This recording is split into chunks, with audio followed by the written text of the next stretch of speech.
All right, hang on.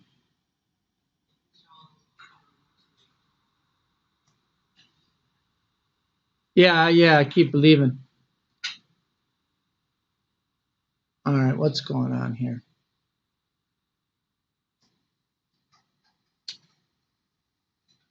Okay, there it is. It's freaking out there. Okay, so here we go. Ready? Who's ready? Okay, here we go. All right, let's see. Guys, you make blood cells, all blood cells in the bone marrow. You can't see that. That's a bad color. You also, in the bone marrow, and you also make it some in the spleen. In young kids, you need the spleen because the bone aren't developed. So the spleen is really intimately involved in forming red blood cells. So if you damage your spleen as a young person, they will try to fix it. As an adult, if you damage your spleen, they'll simply remove it. You got me? All right. So, and all blood cells come from what are called hematopoietic stem cells. Yeah? And those stem cells, then based on certain chemicals, will develop your blood cells. Are all red blood cells the same? Yeah, they are, because they just carry oxygen and carbon dioxide, stuff like that. And then you have our buddies, the platelets, and platelets are little plates, just like Piglet was a little pig. And then you have the white blood cells. Are you with me? Are all white blood cells the same? No, they're different. That's why when a doctor orders a CBC with a differential, you got me? What the differential is in a CBC, you get a red blood cell count and a white blood cell count. That white blood cell count is the total white blood cell count, but it doesn't determine the different white blood cells. So if a doctor thinks you're having an infection or something's going on with your immune system, they're going to order a CBC with a differential. Say yeah, you're with me, you got this. All right, so watch. And we'll use at the leukocytes. Leukocytes, white site cell. What color are white blood cells? Cut it out. Now watch. Monocytes, basophils, neutrophils, and eosinophils. These are what's part of your innate immunity. What does innate mean? What does innate mean? If it's innate, what does that mean? There you go. You're born, bless you. You're born with it. You got me? So you are born with these white blood cells. These guys, the lymphocytes, are part of your, how do you spell acquired? A-C-Q-U, right? A-C-Q-U. Acquired immunity.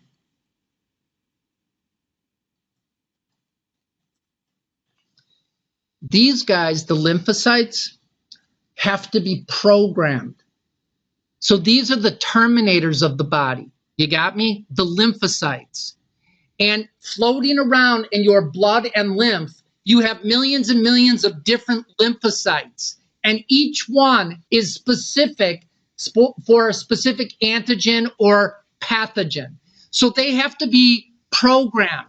The Terminator was programmed to kill Sarah Connor. That's all he killed. Say yes. Some people got in his way, said he had to kill them. That's just too bad. But he just wanted to kill Sarah Connor. Are you with me? All right. And the different types of lymphocytes. I want this.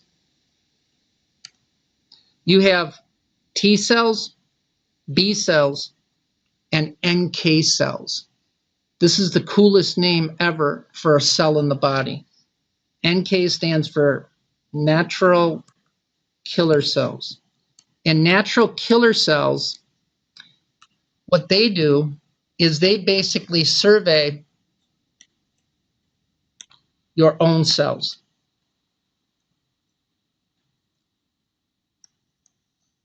Do your own cells go bad? Yes.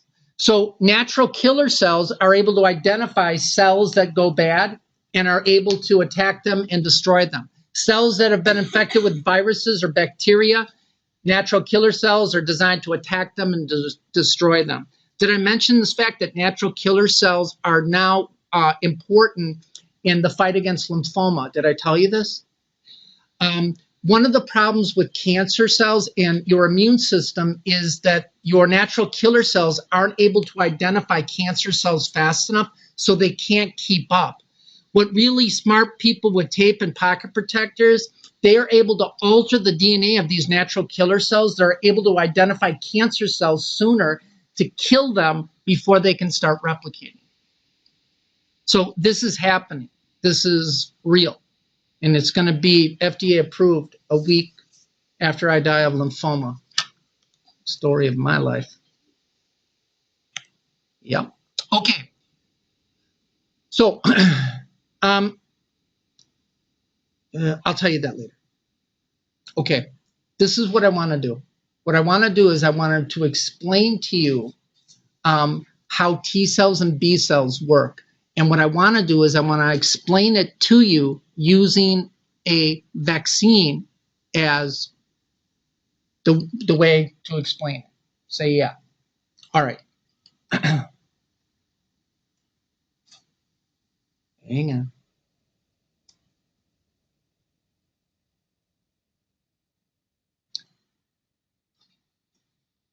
All right. So is this going to work? Yep. Pathogen, ingest, process. Okay, couple of terms you got to become familiar with. Number one,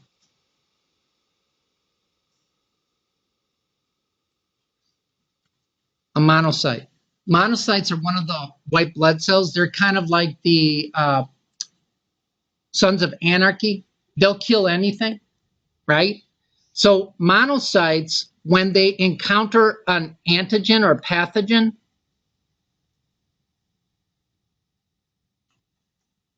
they get turned on and they become what are called macrophage. Macrophage, as the name implies, are called big eaters. Are you with me? All right. Now, a couple of other things. Now watch. And display the antigen. When your immune system, let's say this is the flu virus. When your immune system identifies an antigen or pathogen, it doesn't look and say, oh, that's the flu virus. What it does is it looks for the proteins embedded in the protein code of that virus or bacteria. Are you following me? So when you're exposed to, let's say, the flu,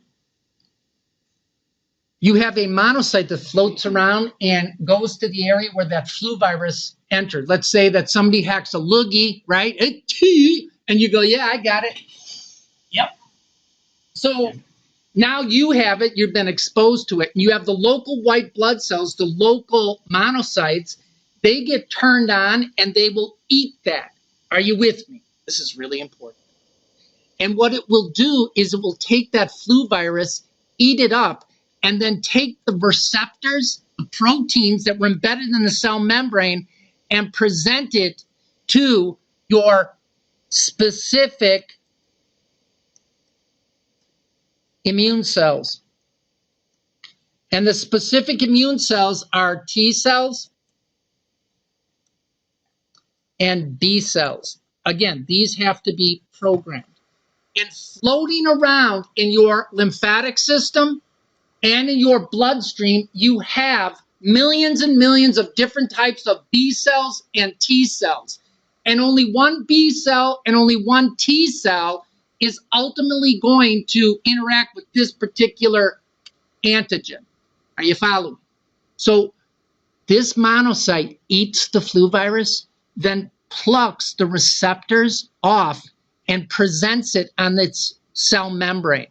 This is really important. It presents it with a series of proteins called the major histocompatibility complex.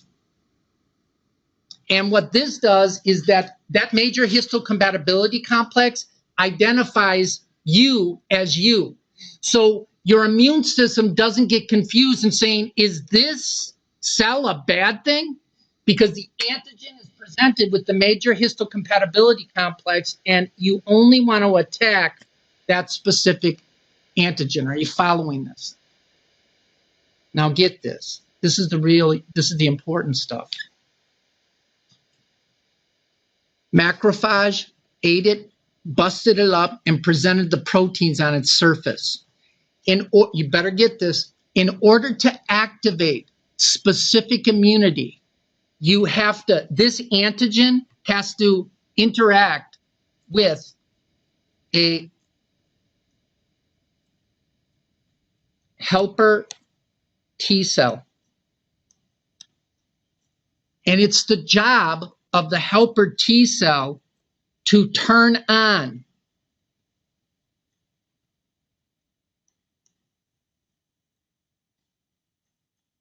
cytotoxic T cells and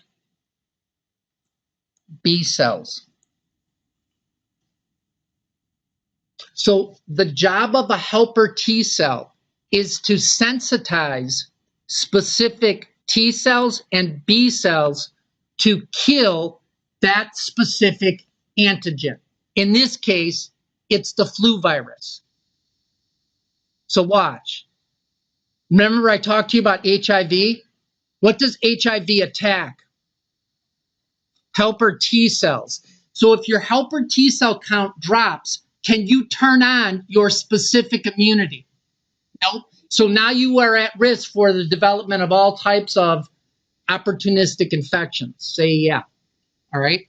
So this is how it works. Now watch. Fragments That on their cell macrophage presents surfaces. it, and then a helper Macrophages with T cell antigen comes up fragments displayed with on the their same surfaces receptor. are called antigen-presenting.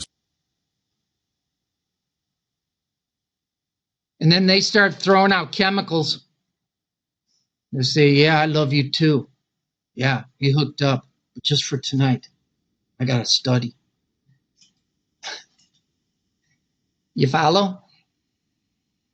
And those helper T cells sensitize. Now, this is important. They sensitize cytotoxic T cells, and then they activate B cells. Watch. Cytotoxic T cells kill directly. What I mean by that is these cytotoxic T cells, once they are sensitized, this T cell is designed to only destroy one type of antigen. You got me? And it does so by binding to that antigen or that cell and injecting it with killer chemicals, and the cell dies. How many people are with me?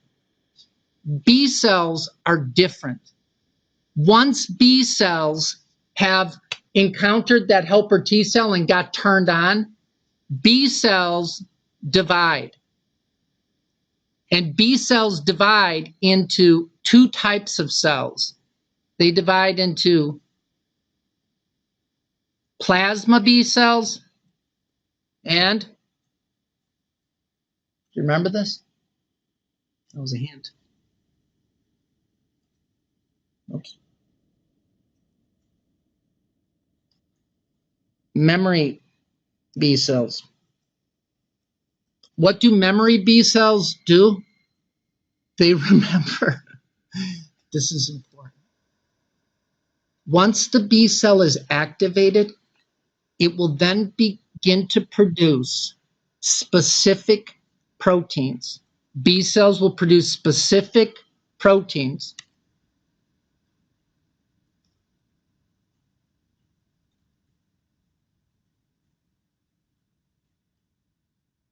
And these specific proteins are called antibodies.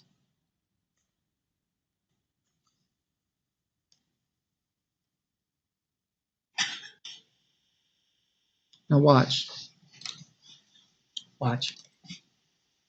And this is important. It really is. So why do you got to get the flu shot every year, but you don't have to get the hepatitis B shot every year? That's because as you travel the globe, the flu viruses and the strains will change. And what's happening down in South America will determine the vaccine for this year. So the 3 most prevalent flus that are affecting South America, the CDC, that's the flu virus that they will, vaccine that will give you. You follow? So when you encounter a flu virus, this whole process takes place.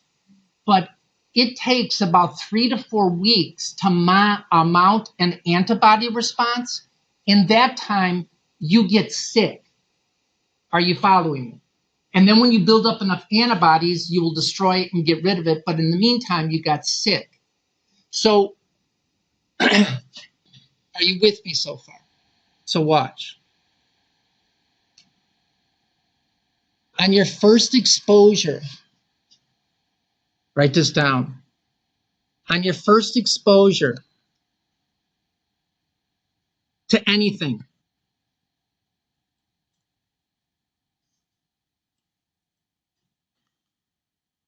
the immune response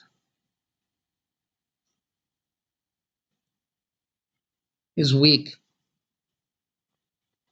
And therefore, you get sick.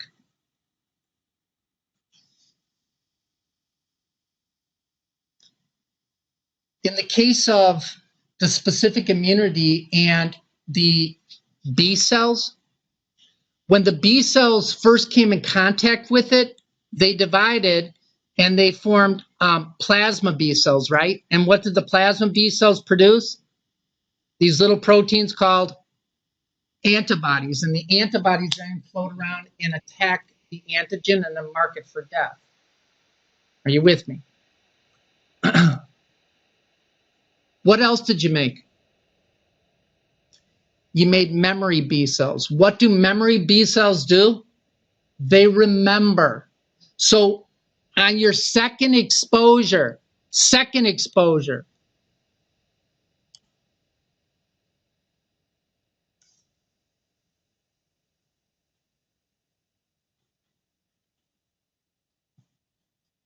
because you have those memory B cells, specific memory B cells,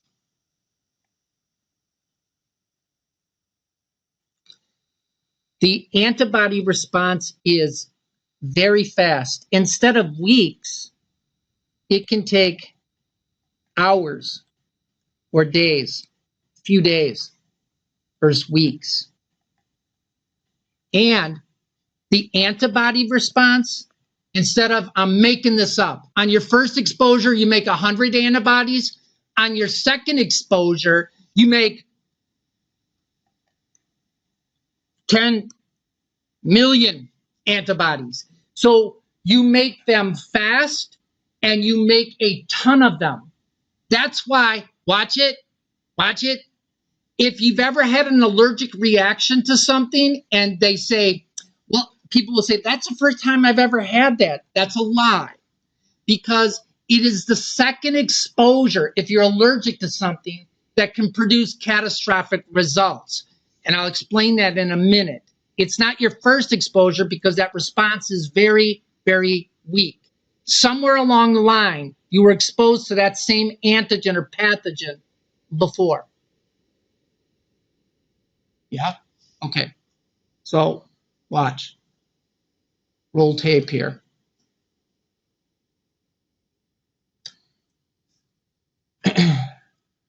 Here's a cytotoxic T cell.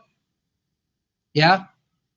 It's been programmed, and it is now attacking a cell that has been infected by this red triangle. And then it squishes it up. Then it floats away. B cells, on the other hand, They're going to divide into plasma cells and memory cells. That's a helper T cell activating it. And then the plasma cells will begin to secrete these specific antibodies, and they will circulate in the blood and lymph and then mark that pathogen for death. And then a macrophage, big eater, comes in and eats it up.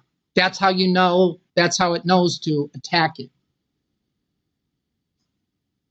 That's a B cell because it has B cell down there.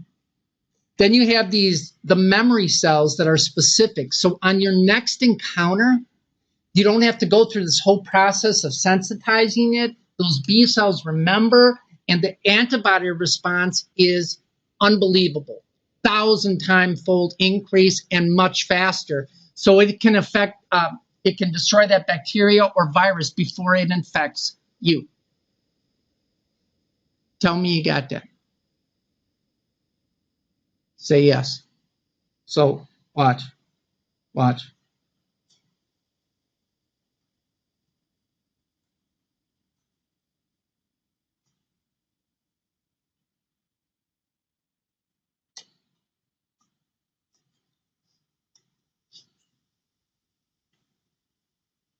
Does your immune system know the difference between getting the flu virus from sucking in a loogie with live virus or getting a shot in your arm at Walgreens? It doesn't know the difference, right? So the response is going to be the same. That's why when you are vaccinated, you get the pathogen that causes that particular disease. But most vaccines are dead or attenuated. So if I ever hear you say, I got the flu from the flu shot, so I'll never get that again. I don't care if I'm 94 like Abe and my knees hurt now, so I probably won't be walking. I'll crawl to Gateway's main server and change your grade, Beth. Are you with me? So you can't get the flu from the flu shot. And I know what you're thinking, Pizzer. I got the flu, and then 2 days later, I got the flu. You probably already had it in you, and the shot lowered your immune system, just made it a little quicker. That's all. And just so you know, going out in the cold doesn't give you a cold. You know that, right? The reason you get a cold in the wintertime more frequently is because you are inside more. Talking and hacking loogies at each other.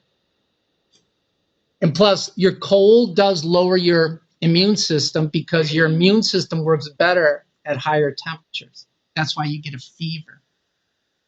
Say yeah. All right. So if you get a vaccine, that process takes place, what I just explained to you. So you're going to get the activation of T cells, then you're going to get the activation of B cells. Those B cells now sensitized to that virus, that flu virus, they're going to divide into plasma cells and memory cells, right? But on your first exposure, you got the vaccine, but you can't get sick.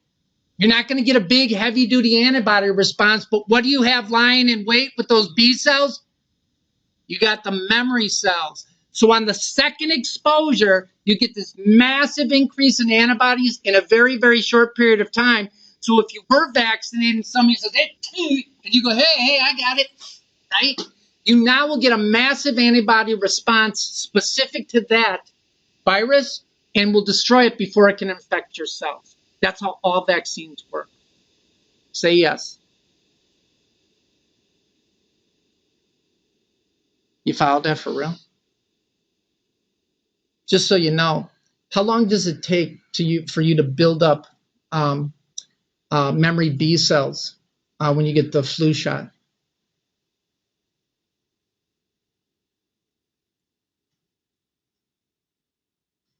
When's flu season in the United States?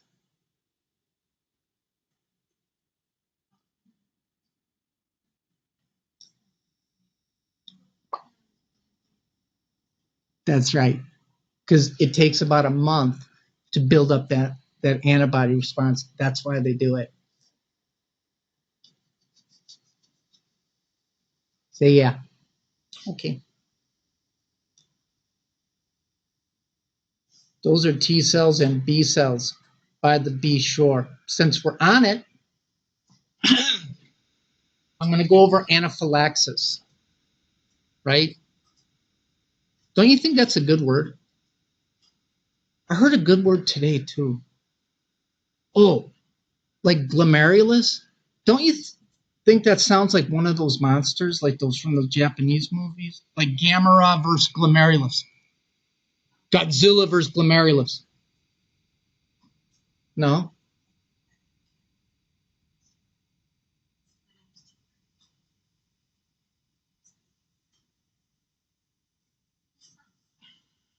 I'm going to write that down.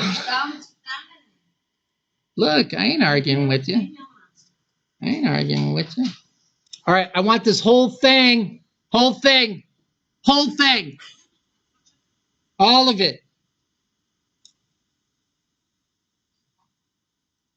Wait, what's this?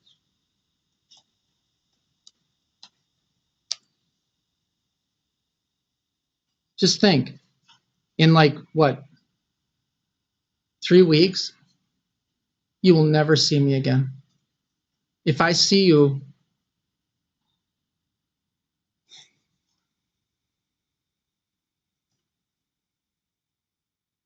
I had these students from years ago, I'm like, I gotta tell you, I just don't remember them. I don't, and it's like, I just don't remember them. They go, Tim, I had your class. I'm like, really? Did you make it? No. Okay, hang on.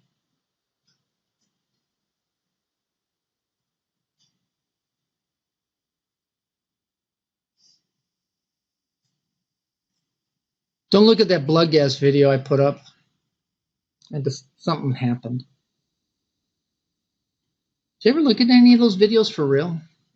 I work hard on those. Nobody cares. Yeah, I know, because they're haters. They're video haters. Okay, here we go. Here we go. Want this whole thing. Whole thing.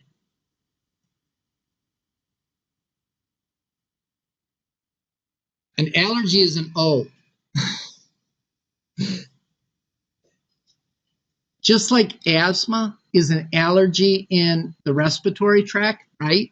And what produces an allergy? What's that? Right. And what's the function, the primary function of the immune system? To produce inflammation, right? So that's how inflammation helps you. An allergy is one time where the body does something that doesn't make sense, right? This is one time it doesn't. Now, the difference between an allergy, say hay fever, and anaphylaxis is this, and I want this, right? To get an anaphylactic reaction, you have to have that allergen injected, ingested, or inhaled. And through any one of these mechanisms, that allergen will get circulated where? Everywhere. So, everywhere. And if you get an allergic reaction everywhere, what's that called? What's it called when you have an allergy throughout your entire body? That's called anaphylaxis. Are you with me? All right. This is exactly how it works. All right. When you are exposed to something, when you're exposed to something, an antigen, you with me? your immune system is going to kick in. Helper T cells are going to be activated. Are you with me?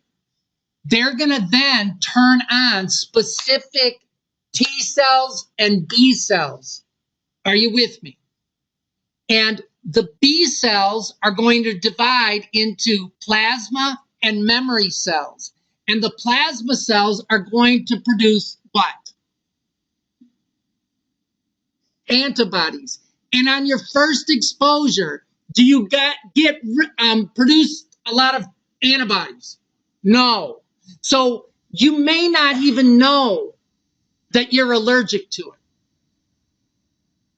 Tell me you got that. So here's a dude, and he appears to be sniffing what appears to be cocaine. I hope he's not allergic to it. This is pollen, hay fever, right? So in a local allergic reaction, you're going to get that pollen. And where are you going to get the allergic reaction? Eyes, nasal cavity, right? So your eyes get watery, your nose gets stuffy, and your nose starts running. Tell me you're with me, right? So in this case, imagine that that antigen is circulating through your entire body. And this is what's going to happen, and I want this. So when you are exposed to an allergen through ingesting, injecting, or inhaling it, it will circulate through your entire circulatory system. On your first exposure, you will get a minimum allergic reaction. You may not even know it because the antibody response is so small. But on your second exposure, what did those B cells do? Those B cells divided into plasma and the memory cells. That's on the first exposure. And then the plasma cells will secrete those antibodies, right? But you only produce a small amount. But what do you have lying in wait? You have memory cells. So on the second exposure to that thing that you're allergic to, the memory cells divide and produce millions and millions of plasma cells instead of just one. And then they produce tens and tens of millions of antibodies. In a normal immune reaction, those antibodies will circulate, bind with the antigen, and then macrophage come and eat them up. Say, yeah. This is the difference in a person who has an allergy. This is the difference. That's a helper T cell. Then the helper T cell turns on the B cell. Not shown in this video that B cells divide into memory and plasma cells, and then they will secrete antibodies. Are you with me? Those antibodies, once produced in a person with an allergic reaction to that antigen, those antibodies bind themselves. This is called a mast cell. And mast cells contain a chemical called histamines. Are you with me? When the histamines are released, and where are the histamines going to be released? All over. Histamines do two things. Numero uno, that's number one in Spanish. Who got that? Good.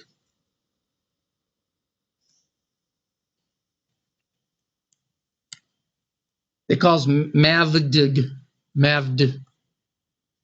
Massive arterial vasodilation. Where? So we learned Ohm's flow law. Q equals systolic blood pressure over resistance. And if you were sitting on your fatty acid, yeah, not reading the textbook, then You got stung by a bee. Ouch. And you're allergic to bee venom. Where's that bee venom going to circulate? Everywhere. So when the antibodies that are formed from those memory and plasma B cells on the second response, and you're going to get a gazillion of them, those antibodies are going to bind to mast cells, seek out that venom, and when those antibodies bind to the venom, that mast cell releases histamine.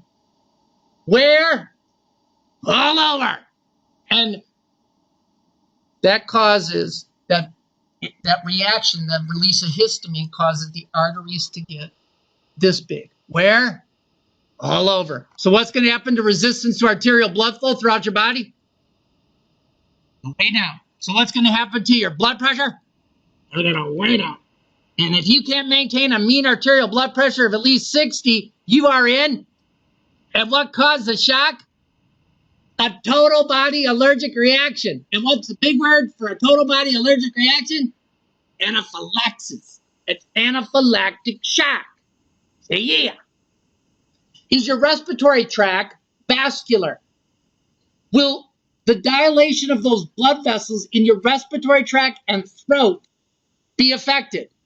Yes. So one of the first things that people say, feels like my throat was closing off. That's because it is. Those blood vessels are dilating and your little throat's getting smaller. And they'll start wheezing and having a hard time breathing. Then their blood pressure drops. Then they're in a world of hurt. That's why they carry what? And what does epinephrine do to blood vessels throughout your entire body? And what does it do to your bronchioles?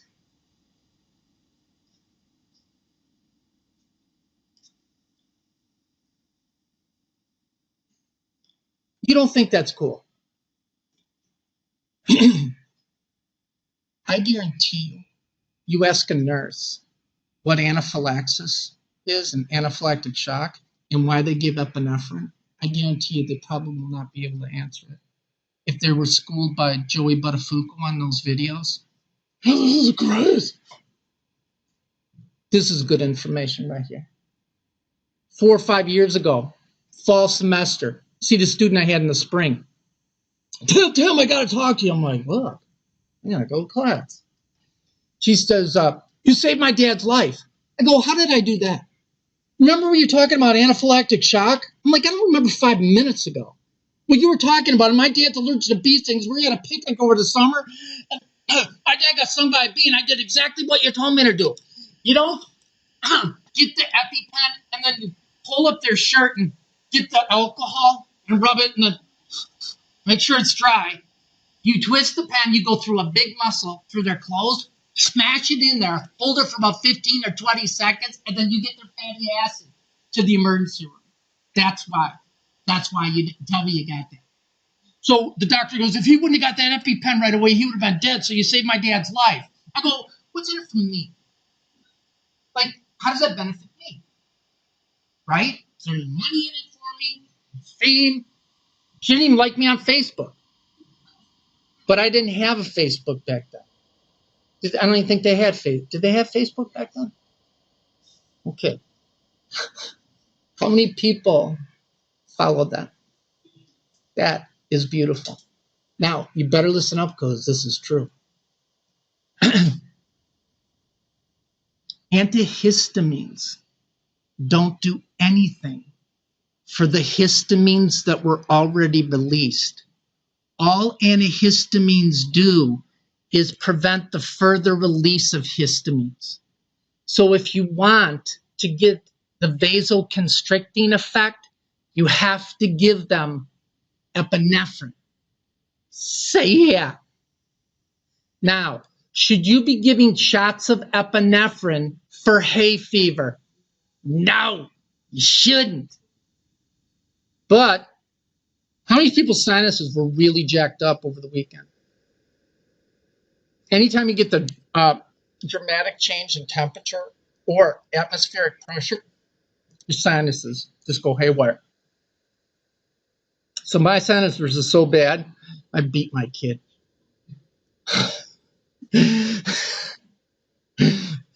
I used to come home when he was little, and I go, I'm forgetting something. I don't know what it is. I go, I forgot to beat my kid. It's like, Dad, and he'd run, and then I'd give him what are called prophylactic beatings, because you're probably going to do something that would get a beating if I was here. So I'm going to just give you a prophylactic. Come on, that's a little bit funny, ain't it? All right. So watch. Should you get a shot of epinephrine for stuffy nose? Yeah, it's kind of overkill, right? So what they do is they give you a antihistamine. They give you like Claritin, Allegra, right? Zyrtec, yeah, those are antihistamines. And then they came out with Claritin D. Yep, Claritin D. What's the D? That's right. And a grade you don't want to see on WebAdvisor. D's don't get degrees. So what's the decongestant?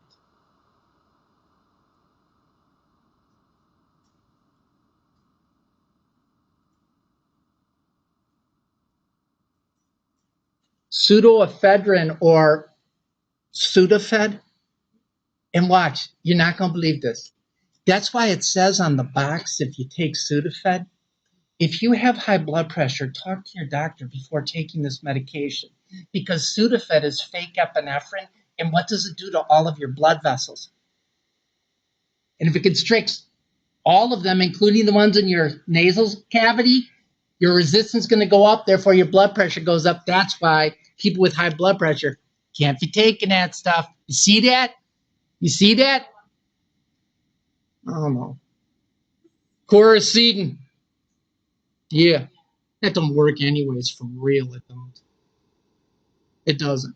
That's why, as a nurse, you tell people if they have allergies, you take the antihistamine at night and the decongestant in the morning. Don't take Claritin D at night, because you'll be sitting up rocking back and forth watching Cheaters, because you won't be able to sleep. Tell me you got that. See how this works? You know what's sad about this? You'll never remember this. You know? And I'm thinking, man, this is just good stuff. It really is. And I'm like, God, I don't know why either.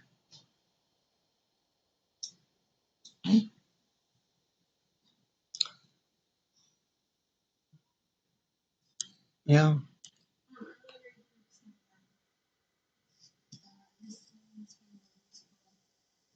Oh, yeah. Yeah. Thank you. The big one is the massive arterial vasodilation. Yeah. The second thing is that they increase capillary leakiness. So capillary fluid pressure, more of that fluid will come out of the cardiovascular system, and these people will start to swell. That's why your eyes get puffy. Yeah. And if you've ever seen somebody in anaphylaxis, their eyes are like closed, right? They're pale, they're having a hard time breathing, and they'll start to get swelling because of that increased capillary leakiness. So if they're in anaphylaxis, once you give them the epinephrine to get their blood pressure up, you give them fluid, because they're losing fluid in their cardiovascular system. Say, yeah. You do not want to give them Benadryl, right? Because Benadryl doesn't do anything for the histamines that were already released, so you got to give them a medicine that constricts them. If you do that, they will have no histamines released in the morgue. They'll be dead. That's why you give them the vasopressor, make the blood vessels smaller, and that also opens up the airway. And then you give them something more powerful than Benadryl. You give them a corticosteroid, which suppresses the immune system. Then you give them some Benadryl, and then you can ambulate them home. Say, yeah, you got that. That's how that works. So that's why your nose runs, and your eyes water when you have hay fever. And the boogers that are dripping down, right? They taste salty because blood plasma is leaking out and it's 0.9% sodium.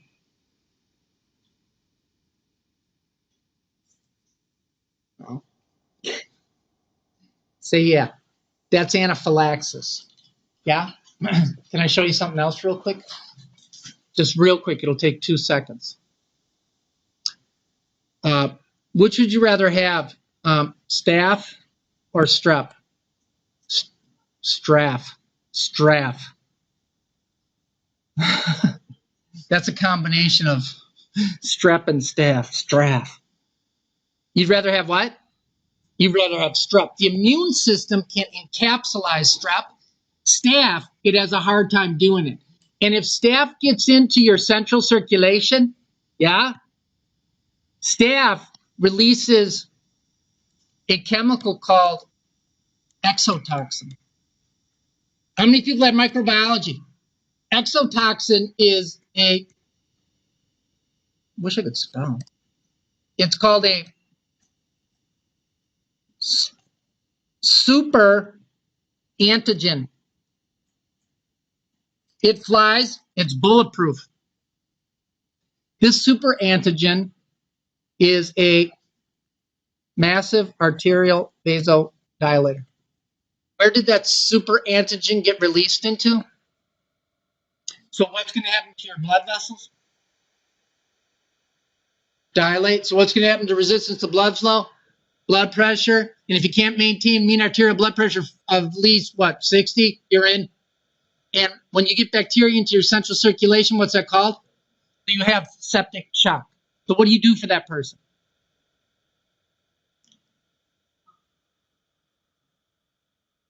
And what else? Are they going to have a fever?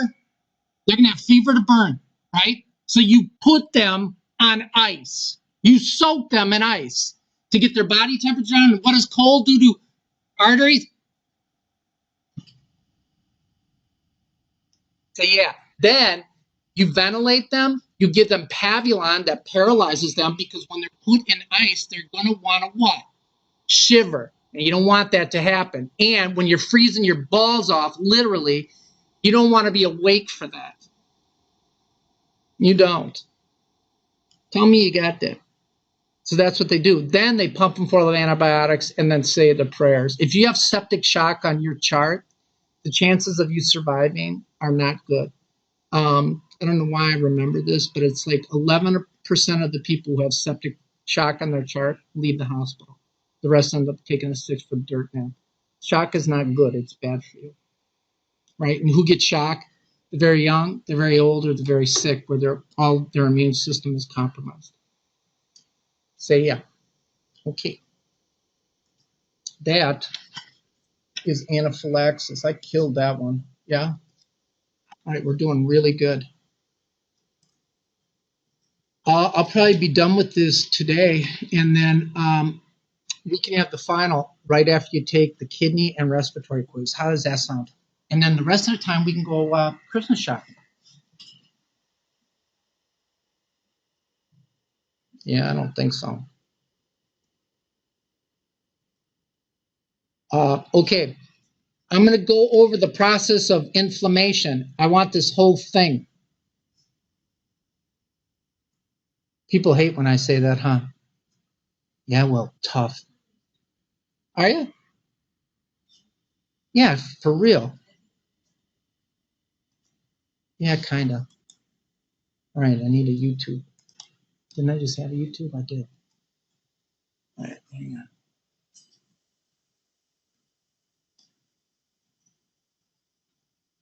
This is really cool. I just think this is cool.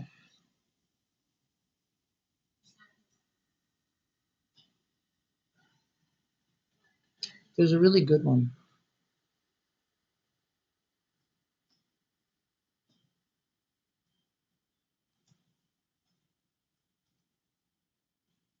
I gotta find this one I like. All right, here it is. Here it is. Okay, here we go. All right.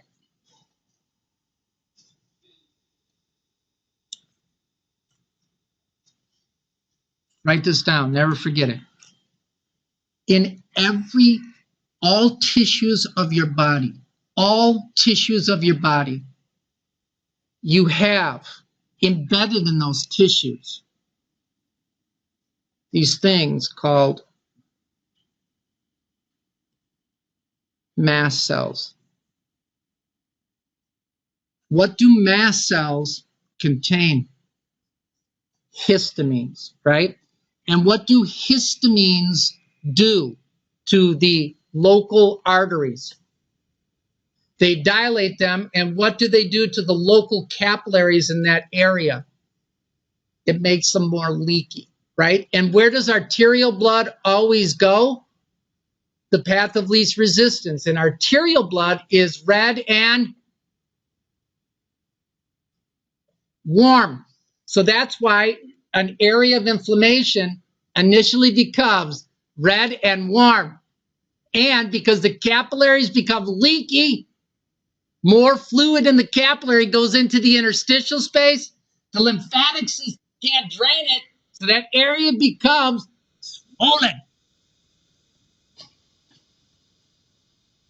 You don't think, what? No.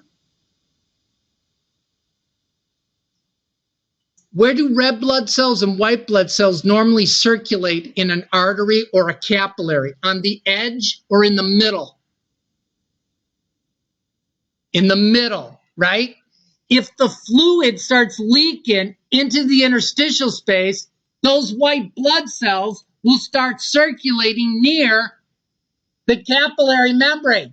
Ain't that right? And I'm gonna show you the video. And when those white blood cells start getting closer to the capillary membrane, because the fluid is leaking out because of the histamine, they will stick to that capillary membrane. Are you with me? And white blood cells have the ability to move. It's called diapedesis.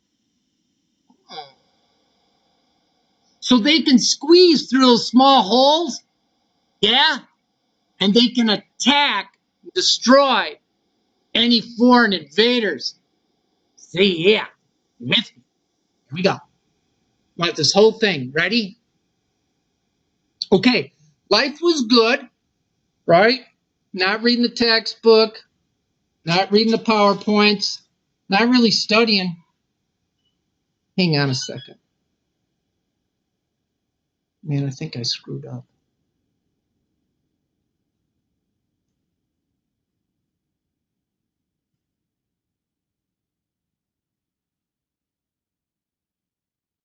I think it's recording the whole thing. We'll find out. Okay, ready? Okay, not reading the textbook, not studying. What else you not doing?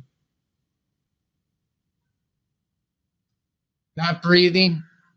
Okay, good. And then somebody takes a busted broom handle and sticks it to. You got me? Watch. When you damage tissue, you will rupture mast cells. What do mast cells release in response to getting ruptured? And the ruptured mast cell releases the histamines. And what do the histamines do in that area? They cause, number one, massive arterial vasodilation. So that arterial blood, more of it's going to go to that area, and it's going to get red and warm. Say yeah. And it's going to increase capillary permeability. There will be holes placed in these capillaries. And that's a good thing. So watch. Damage it.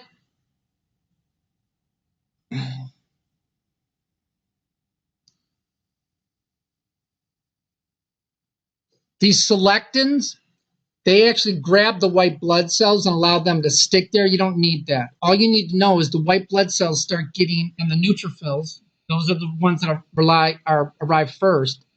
They start getting closer to the capillary wall, and then the mast cells get ruptured, release histamines that will cause the arteries to dilate and the capillaries to become more permeable. You following? It looks like a carnival ride. Hang on. Video's kind of slow.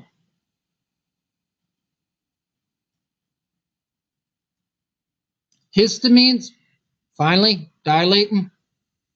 And then the capillaries become more permeable. And then the neutrophils are able to go into that area. And you get the leaking of the plasma. That's what causes the swelling. And then the neutrophils arrive first. They squeeze through. They diapedese. How did they know that these are bacteria? How did they know that? How did they know these aren't bacteria or these aren't bacteria?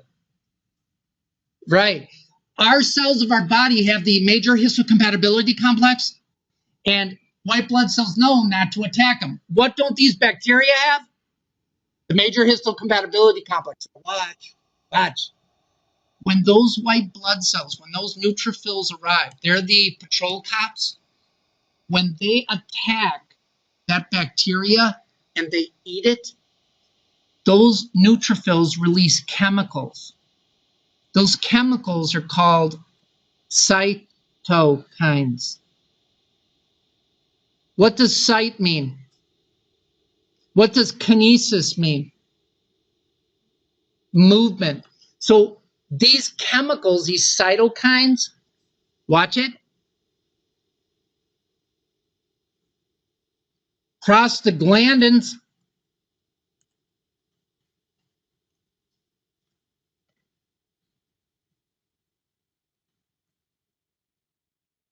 interleukins, interleukin 1. Luke, I'm your father. You with me? Prostaglandins, interleukins.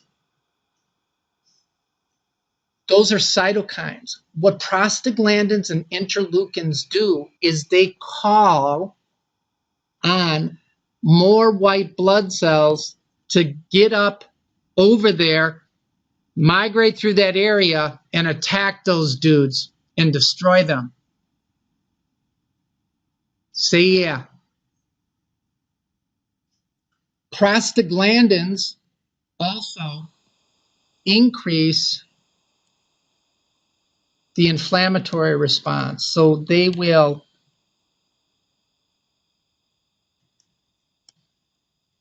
augment it. And prostaglandins take a few minutes to get released because the white blood cells have to migrate and everything. That's why when you twist your ankle, you don't feel the pain right away, but a few minutes later, because you better write this down. Not only are they prostaglandins involved in the inflammatory phase, but prostaglandins,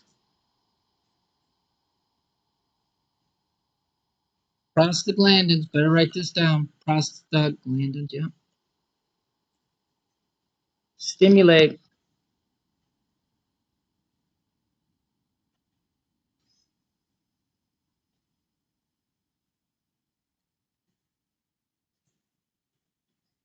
what does Noxy mean?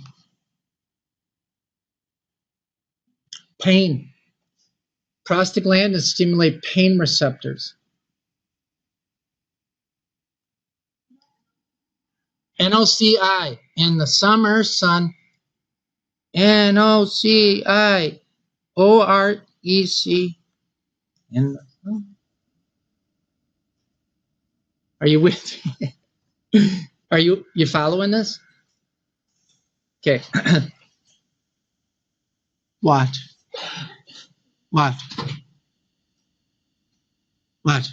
Who's watching? In response to bacterial infections, tons of prostaglandins are produced by white blood cells and bacteria. Those prostaglandins we'll call them P for prostaglandin, they get dumped into the blood. Who's with me? Who's with me?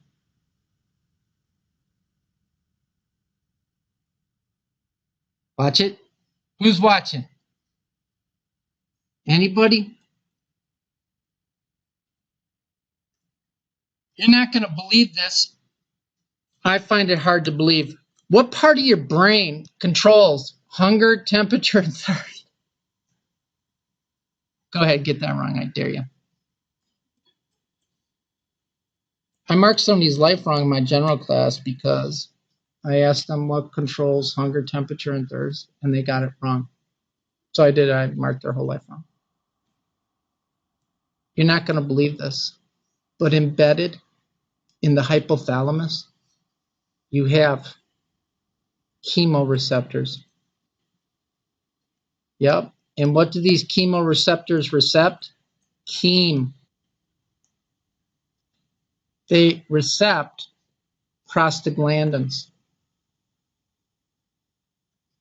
And when prostaglandins are produced because of severe inflammation or inflammation due to infection, and then the bacteria, along with the white blood cells, release the prostaglandins, it will cause the hypothalamus to reset the homeostatic body temperature of 98.6 to now 103, and you have a fever.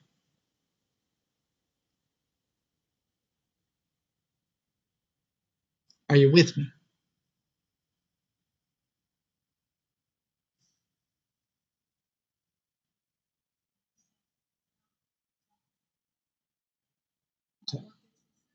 The thermostat, the normal body thermostat was 98.6. Now it gets up to 103.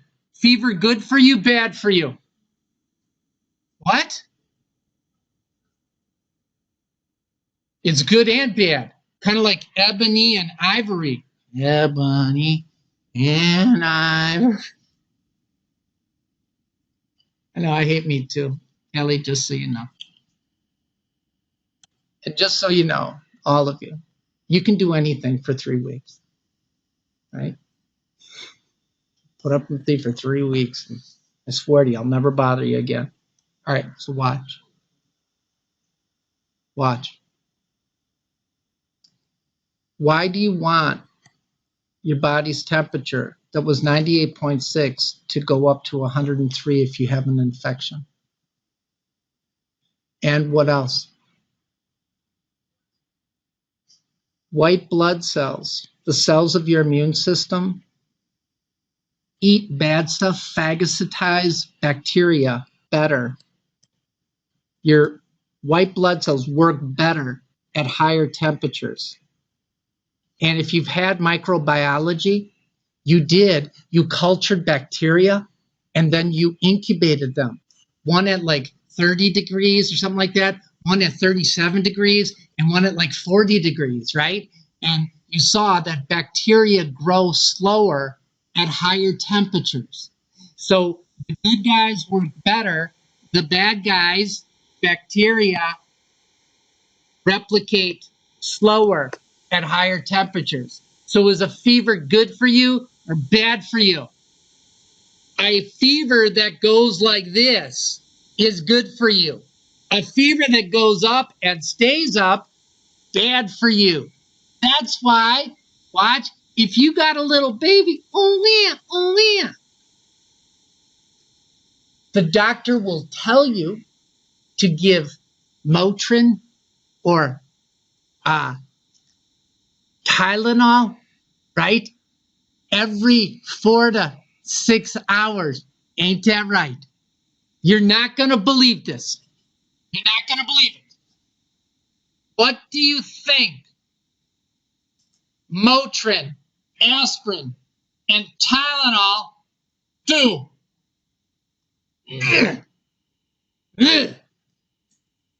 Does Motrin help with pain? It's an analgesic. Does Motrin help with inflammation? It's an anti-inflammatory. And does Motrin help with fever? It's an antipyretic. And what do all three of those have in common?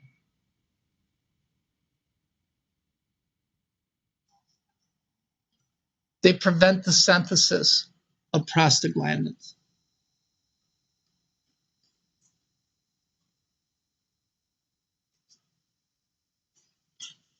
You don't think that's cool?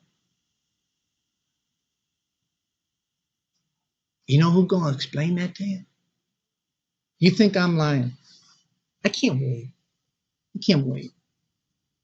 Right? And then you're going to come and say, hey, Tim, you explain it? I'm like, no way.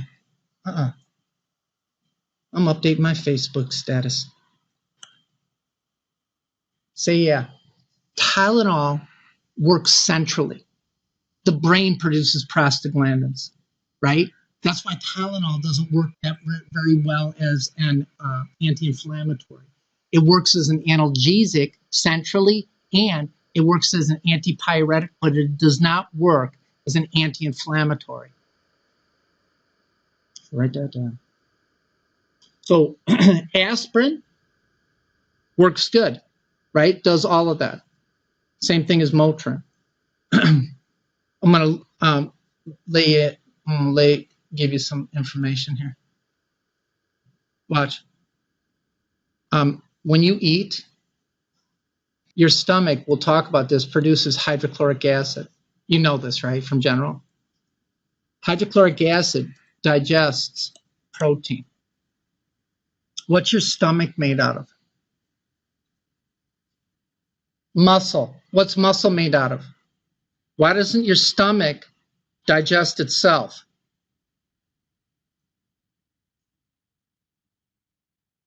What does the stomach produce? What else does it produce? When you throw up, what comes out of your mouth and nose? Partially digested beer nuts. And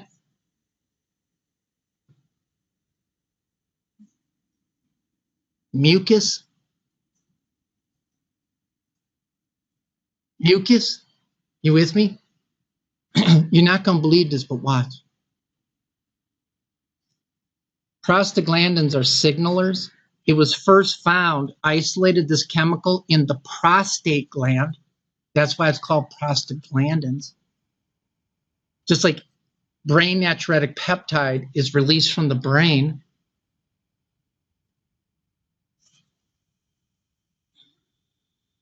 I hate on that guy every time I can, okay? Prostaglandins stimulate goblet cells in the stomach to release mucus. If you eat ibuprofen like Tic Tacs, what does ibuprofen inhibit? If prostaglandins signal goblet cells in the stomach to secrete that protective mucus lining. If you ain't got that protective mucus lining because you're taking ibuprofen, what does the hydrochloric acid do to your stomach? It eats it. That's why ibuprofen, Tylenol, not Tylenol, but aspirin, bad on your stomach. It's not the drug's direct effect. It's its indirect effect, inhibiting the synthesis of prostaglandins. Damn. That's why, what do they tell you to do before you take ibuprofen? Because anytime you eat something, that stimulates the goblet cells to secrete mucus. Damn.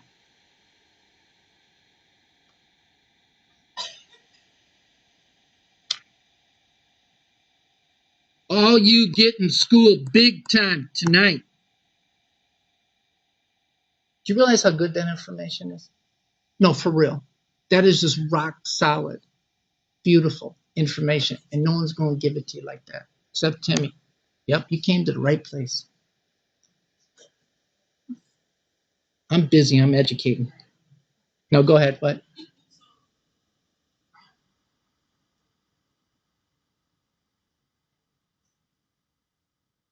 Yes.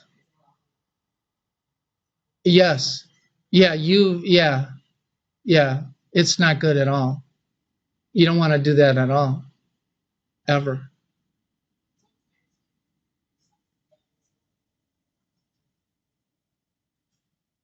For real? Yeah. Don't do that. Just like if you break your leg or something like that, you're just gonna have to suck it up. Like chew on a bullet or something. You know what they'll have to do is they have to probably give you like subcutaneous injections of morphine or Demerol or something like that if you're in really bad pain, because that stuff it will kill you if you take that on a regular basis. You don't drink alcohol anymore, do you? You're going on report. I'm updating my Facebook status with that. Yeah, once every never. I'm telling you, booze is a GI irritant, and it's the worst thing you can do for your Crohn's. Yeah, you pay for it, don't you? Yeah, that's not good. Drink that near beer. That's like drinking caffeine-free coffee. Like, what is the point, right? Okay. Did I do good with that? Hold up. Explain how and why the body develops a fever, including your answer how acetaminophen and ibuprofen work to reduce that fever. Say yeah. I killed that one. Explain how a vaccine works. Boom. Define anaphylaxis. Bam. Explain the treatment for the bam. Killing it. Hold up. Hold up. I'm going to explain something good to you. Here we go. Who wants to learn this? How many people want to work in an emergency room? Nobody wants to work in an emergency room? You want to work in an emergency room? Okay, I'm going to pose a question to you. All right, here we go. Somebody comes in and they say that my textbook dropped on my foot because it was up in the closet and I was cleaning this closet, and the last time I cleaned it was 12 years ago. Get it? I always got to get a little digging. What do you tell them to put on it? Ice or heat, and why? Why?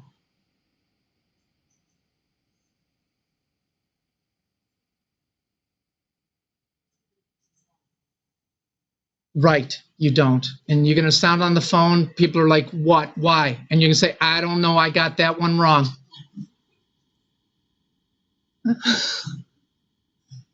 Can I explain it to you? Okay. Do you damage your own cells ever? Right, I'm damaging mine right now. I can feel it. Right in my duodenum.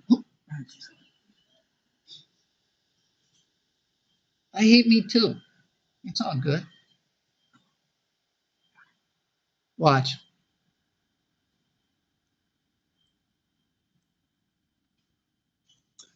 When you damage your own cells, how does the immune system know to go there? Like you twist your ankle. How does it know that?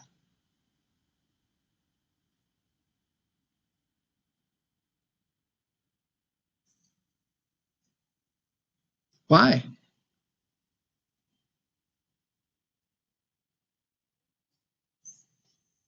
Right. And yeah, nice. Nice. Kinda. Kinda. But watch.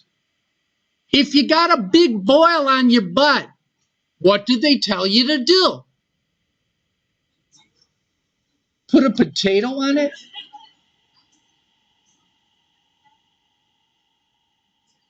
Let's just stick with the heat and the cold.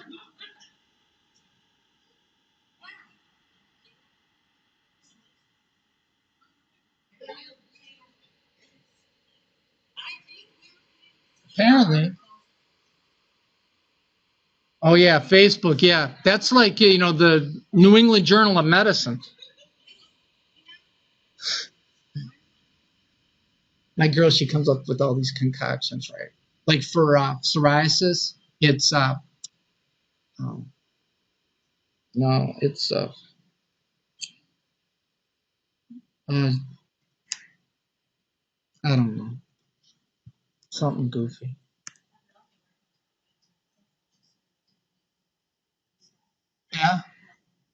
Really? Yeah, that's allergy. That's it's an allergy. Your skin cells divide so rapidly that they don't have time to keratinize. That's why it gets all scaly and goofy. That's why you. Yeah, there's something else like not pomegranate, but it's some kind of leaf, like a papaya. Papaya. That's it. Yeah, yeah. Papaya also increases your platelet count too. If you anybody got low platelets, you have low platelets, eat some papaya.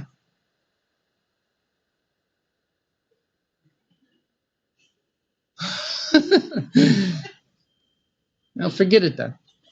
Just carry an EpiPen.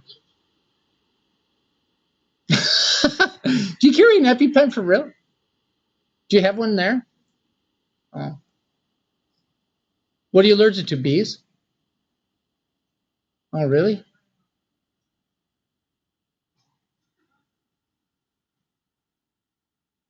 Oh. Hey, bring it in next time. We'll just, who wants to get shot up with a little epinephrine? All right, so watch. Watch. Here's the healthy cells. You got me? When you damage cells, you rupture their cell membrane. Stored inside healthy cells are chemicals. You're not going to believe this. Called prostaglandins.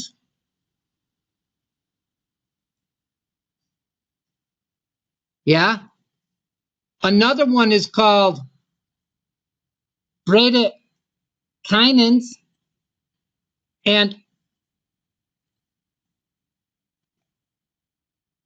histamines. Are you with me? Right? Prostaglandins, bradykinins, that's a B, and histamines. Yes? These are cytokines. What do cytokines do? What do they do? What do cytokines do? Boom. They tell the immune system to say, hey, buddy, over here. You got me? Watch it. What? Who's watching? When the cells are damaged, when they rupture, those cytokines, yeah, will bind to, I need more color,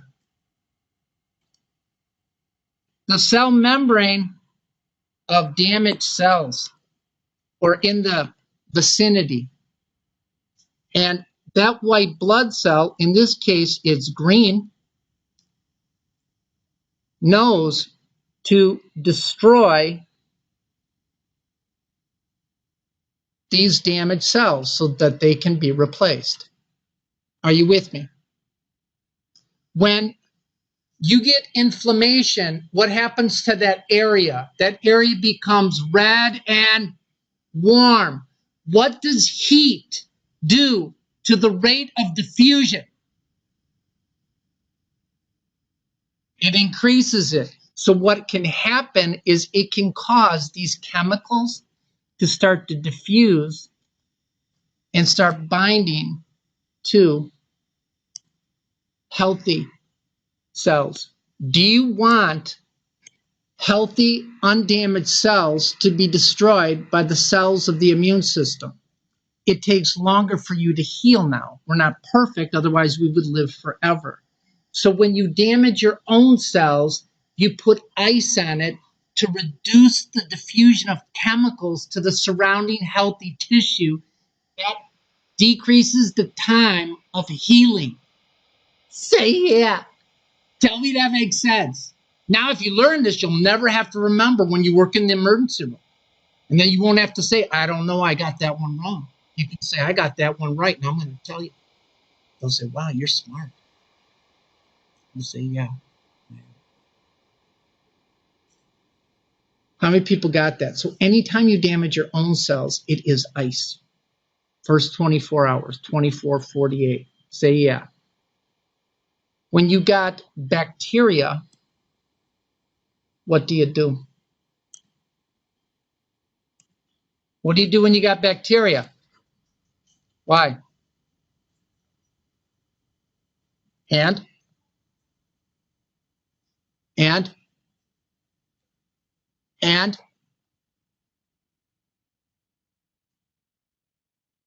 the bacteria will replicate slower at higher temperatures. The cells of the immune system phagocytize. They work better at higher temperatures. And where are the cells of the immune system? Where do they got to get?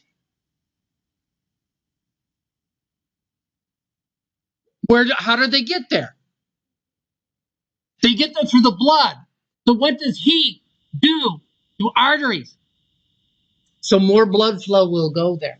So the bacteria replicate slower, the white blood cells eat better, and the heat dilates the arteries, so more white blood cells go to that area, so that infection is over with quick to say, yeah. Yay! Tell me you got that. That is, of course, beautiful. Don't you think that's good?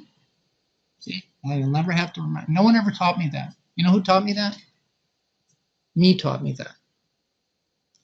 And then I would ask doctors, and they're like, learn it yourself, you idiot.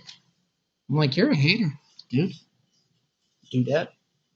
Okay, take a break, huh? I'm going to go over blood types and clotting, too, and the intrinsic and extrinsic pathway. Say yeah. Guys? Guys? We're not feeling it.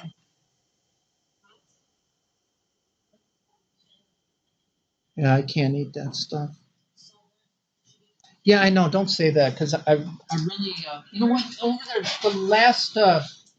the beginning of the semester, I lost 8 pounds. I want to get under 200. Yeah, it will. It will kill me. How come this ain't working now?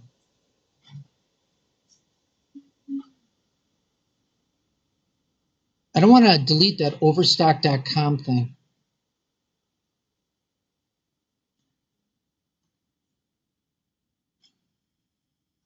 Yeah, right there.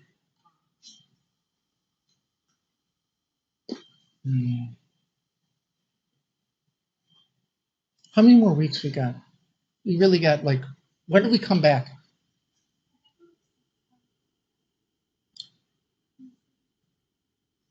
After Thanksgiving? Let's see. Yeah. So I got the calendar right here. So this is November. So you come back, that will be Monday, Wednesday. So we got 1, 2,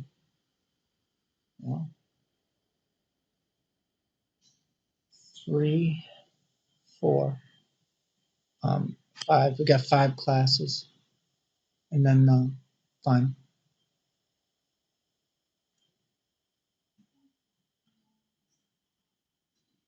Why?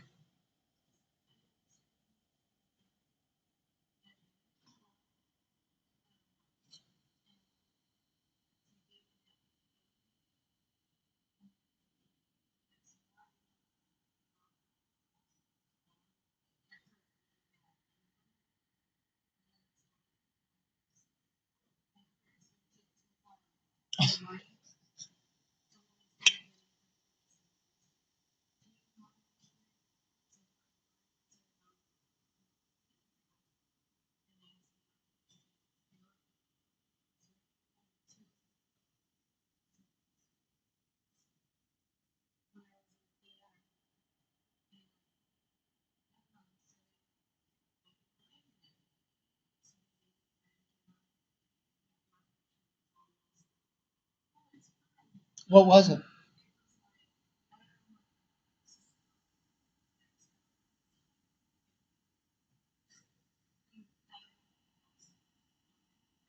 Were you dizzy and lightheaded?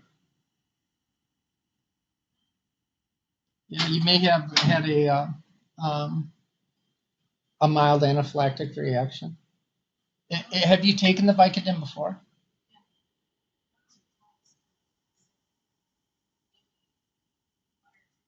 It is. You got to watch that. No more Vicodin for you. You don't want to be doing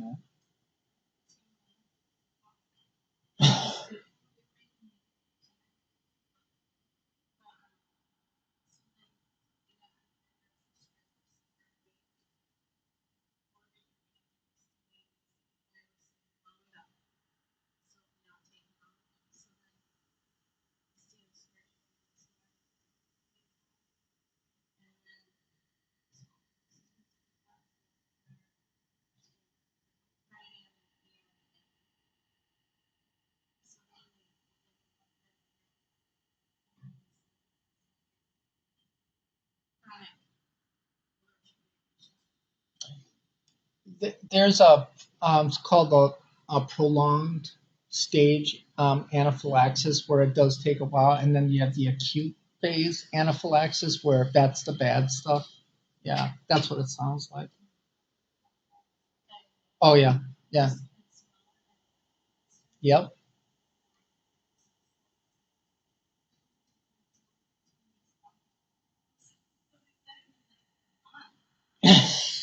Yeah, it takes a while for that swelling to go down, but that Benadryl had to help, huh? Because once you stop the release of the histamines that cause all that stuff, then most of it is just um, having your lymphatic system absorb that fluid and dumping it back in the right side of the heart.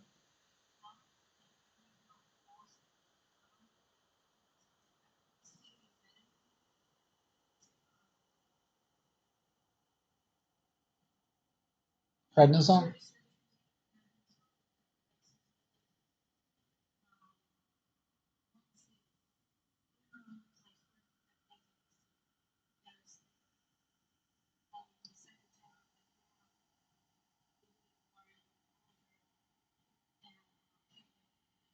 Yeah, because you'd be asleep.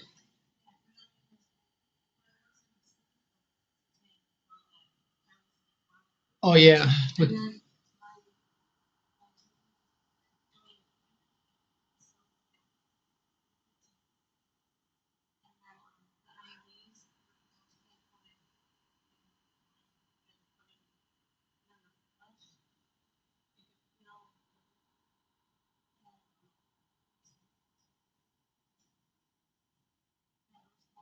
yeah, that's not good.